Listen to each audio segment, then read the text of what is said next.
Makinig kapatid, naigiingon ang Ginoo diri. May mga taong nagunahuna nga sila putli bisag hugaw sila kaayo. Ito mabasa diri sa Panultihon 30 verse 12. So unsa man but pasabot ani? Kanin sila kay nag-ingon na sila putli bisag hugaw sila kaayo. Kanang dili mo tuo ni Kristo. Kanang mga di mo tuo ba? Ginasalikway ang pulong sa Dios, mauna sila ang mga hugaw igsuon. Ang Ginoo mismo nag-ingon na dili ako. Ingon siya diri may mga taong nagunahuna nga sila putli bisag hugaw sila kaayo. Wala man jud tawo moingon na dautan ko.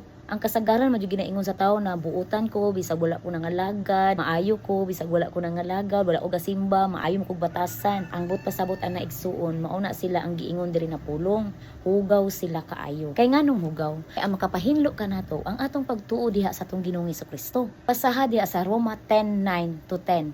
Sa atong pagtuo nahimo kitang matarong sa Dios. Walay isa kanato na maayo. Sa tubangan sa Dios trapura ang atong binuhatan na maayo. Ngon sila mga igsuon, busa walay bisan kinsa moingon na maayo sila. Ang maayo lang katong nituo diha kang Kristo. Mao na igsuon. God bless.